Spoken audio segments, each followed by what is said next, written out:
us here, and over to you for our session on learning many ways. Thank you so much, Satya, for reminding me that I'm a dancer. Okay, for past 5 years, I have forgotten otherwise. And I'm also a theater person, so I bring in theater, dance, everything to the classrooms. Okay, I learned all these things to bring into the classrooms. Can I share the screen for one slide before I go on? May I? Okay. Okay. Okay. If I'm enabled, okay. Otherwise, I'll start, and whenever it is ready, I'll take it up. Okay. I'm known storyteller. Okay. Without story, I think my mouth gets sealed and I cannot talk and all that. So a small anecdote from Ramayana, I would like to say. It seems after Rama met his two children, Lava and Kusha, and he lost his wife. So one day he had an interaction with his sons. So they asked him, I believe, um, how did you learn, or whatever you have learned? You have been, you're seen, you are the God for many people, okay, and you are the God. How did you become that God from a human being? They asked, I believe. This is somebody's fiction I write, so I'm sharing with you all. So it seems Rama said, I was a human being, even now I'm a human being. Only thing is, I tell you how I learned. Till my 14th year, I went to Gurukul and I learned all that Guru taught me. And we experienced, we worked, we observed, we discussed, okay, and auditory, visual, everything we used. We became good learners. 14 years, I came back. 16th year, Vishwamitra told my father that I should accompany him to the forest. My father refused, but my guru told my father, send. He will learn more. So, me and my brother, when we went to the forest, we learned through our experience what every leaf talks, what every twig tells, what every tribal type tries to communicate to us, what is this nature is going to teach us, and what is that we need to learn, what is that we need to retain, and what is that we need to use for our own welfare, and how we need to live in the nature, which helped me when I went for exile. And when I went to exile, this experience made me feel very comfortable there in Panchavati. Then, when I went to the ocean, every droplet taught me that how I have to treat so that I can cross and walk over it. When I went to Lanka, the great king of Lanka taught me that how to make use of the resources to turn into gold, how to be a great learner and a great pandit. When I lost your mother to the forest, I learned that in the question of maintaining a leadership, I had to lose somebody whom I love most. So when you are a leader, it is your kingdom matters more.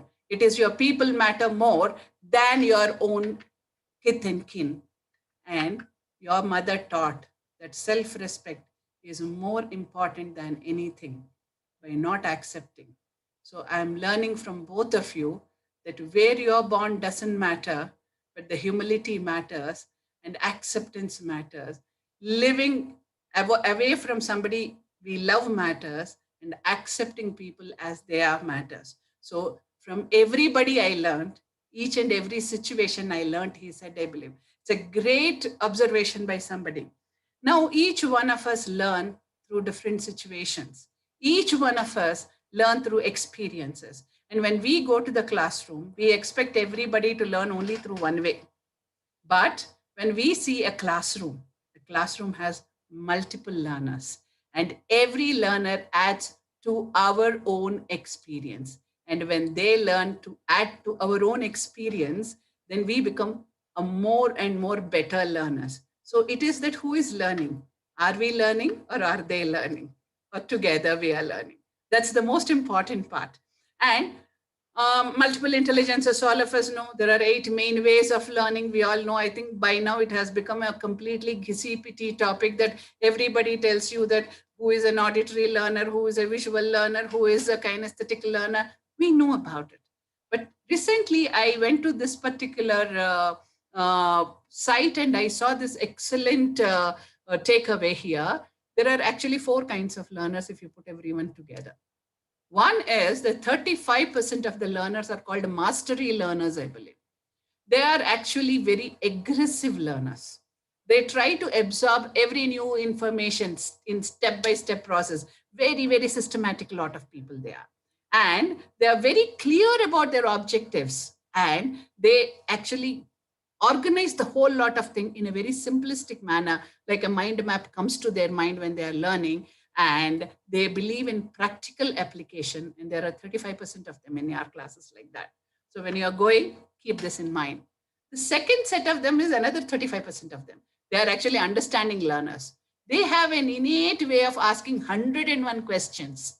They're the most inquisitive lot. And they also, they are learning with all the reasoning, and they are very logical. Keep this lot also in mind. Then the third ones are 18% interpersonal learners. Through discussions, they learn. I love to discuss and I love to experiment. I learn by listening. I learn by talking, because when I talk, somebody else adds to my knowledge. So these are that lot.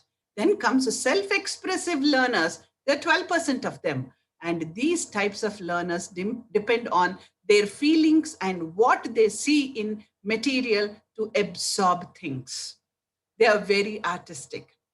I tell you one thing. There are two anecdotes I want to tell before I conclude. I have a 6-year-old grandson who asked me, how did you travel from Hyderabad to Bengaluru recently? I said, I came by flight. He said, which flight?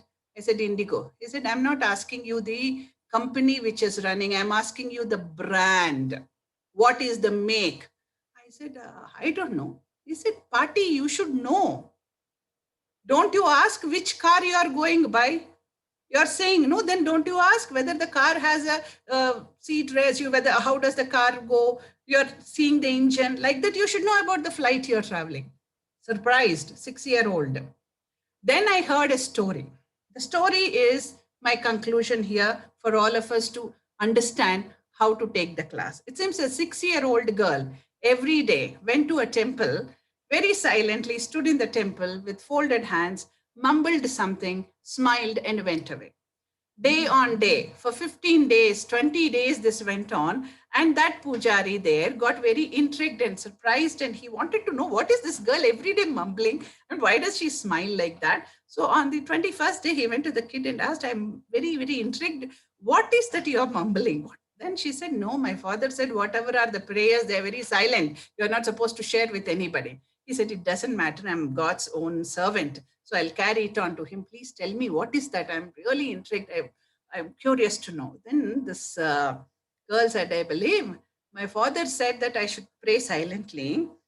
So I come here and I'll chant A, B, C, D, E, F, G, H till Z. And I tell him that whatever I want to ask you, it is there in this A to Z. Just you take the way I need to chant the sloka and convert that, but actually see to that. Today I will be happy. Today I will get my chocolates. Today I'll get everything so that my day is fulfilled. Darlings, we are dealing with such smart lot. They are into these four categories. They're interpersonals, they are very inquisitive lot, okay, they are very aggressive, and they are very artistic. And if we keep these four in the class, prepare ourselves accordingly, have used different kinds of methodologies, different kinds of methods, create the classroom ambience, smile, accept their questions. If we do not know, we tell them, okay, I'll come back tomorrow, and definitely we'll go back tomorrow and give them the answer. So that fun factor, which Raji ma'am was talking, will be there in the class. And if we don't know, and tell them, oh my God, I don't know, can you tell me? That makes them get more thrilled, because they'll say the teacher doesn't know, but I told the teacher. And if we can carry this fun factor with us, I'm telling you, the classrooms will become extremely, extremely enjoyable. Today's children are very well informed. We are only facilitators. And if we can keep one or two surprises for them, throw it once a while, through our expression, through our facilitation, they will become the best learners. There are many ways they learn. It's only that we need to understand. And these four are the main. Thank you for listening. You're all such lovely, lovely, lovely audience. Thank you to entire Splendor and Silray for giving me this opportunity. I'm really honored to be there on the same platform with people like Mr. Vijay and other team here. Thanks a lot for listening patiently. Thank you, ma'am. I mean, what can I say? I've been listening to you quite intently, and I think your 6-year-old grandson has the right idea. And I'm so glad that he was able to not only join you in inspiring all of us. So thanks to you, and also please pass on our thanks to him as well. Thank you. We have some time for some questions. So guys, if you do have questions for Sharada ma'am, please do post them on the chat window. I hope you're able to see the chat, ma'am, because I'm also seeing a lot of feedback from people. Yeah, So exactly. I'm waiting to see if there have any questions. There you go. yeah. Okay. So if you'd like me to just read the question out for everybody who's not able to see the chat, this one is from Fatima. What are some tips, tricks, and practices that educators can take up that will enhance the learning experience for everybody? What I would like to say is that first know your class component well. Okay. And when I'm talking about component, how many of them are aggressive? How many of them are understanding? How many of them are artistic? And how many of them are interpersonal? And go to the class with a pre-planned lesson plan, which you know that you are going to engage them with different activities for the same concept. It is possible. We are doing it in our school, and my darling teachers come up with more and more such ideas when they are doing it. And it's only that we need to spend a little more time initially in planning this. Once we do that, like for example, we are using cafe conversations. If we are using World Cafe, every team has their own contribution in their own way, and the teacher makes them compile together and do presentation. So it's a fantastic way, and children love to do that. Even four corners, that case, or your jigsaw puzzle. All these things will involve everybody. And first thing is that we have to go with a positive mind and ask them, okay, let us have a discussion. Let us have a talk. Let us draw on this. Okay, let us see what we can actually hear closing our eyes in a blindfolded manner. We'll just listen to some voice. Thanks to Vasanti ma'am for exposing us to this kind of a listening auditory way of learning. So all these things are different tricks which I can talk, which makes the children really enjoy and add lot of theater. Okay, every teacher should be a theater person. I always say that we should be a little bit, there should be a little bit of a Shivaji Ganeshan in us. Is that no? We'll do a little bit of an overaction. I don't say Amma, but I'll say Amma. So everybody will understand. Okay, is calling mother. Okay, so that kind of a little overaction must be there for everybody to carry a little bit with them. And I have a lot of respect for Shivaji Ganeshan. I'm an ardent fan of Shivaji Ganeshan ji. Okay, so we carry this. If you want everybody to do that, we need to do a little bit of an overaction. Our face should talk about it. We should be expressive, and that makes the class very enjoyable. Thank you. Thank you so much. I'm going to move on to take a few more questions as we can. The next one is from Devyani. What are some ways of learning that you envision will happen in the future that are perhaps not in practice today? Number one is already blended came in mind in this thing. And next goals will be that we will be more and more on tech-based learning. But what I understand, okay, that the people connect will become important.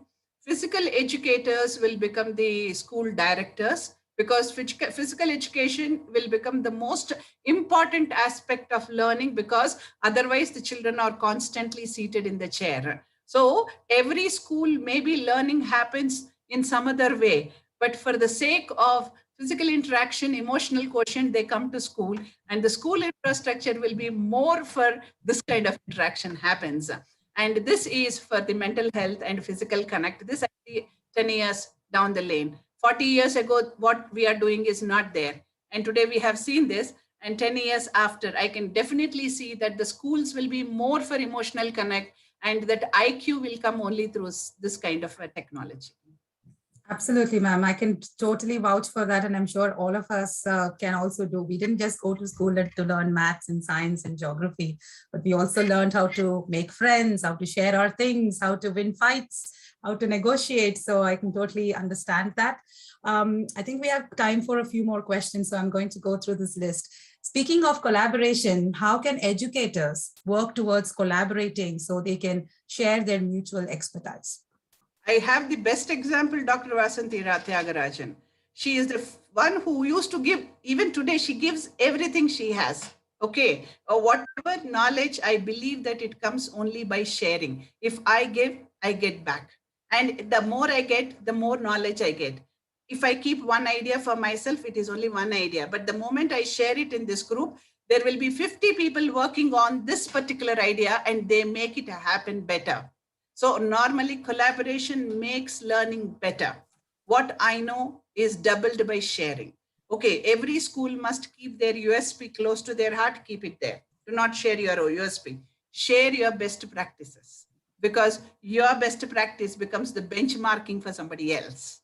And with that benchmarking, every time they look into that, they will refer you. Like the way I talk about Dr. Vasanthi Tyagarajan, anything that we ask her, she'll immediately share. She will not say that this cannot happen or this I will not do. So wherever I am, I salute to her. And I believe in that. Giving is more for taking. Thank you, ma'am. And there are a few more questions, but in the interest of time, I'm going to pause for now and move on to the next session. But thank you once again.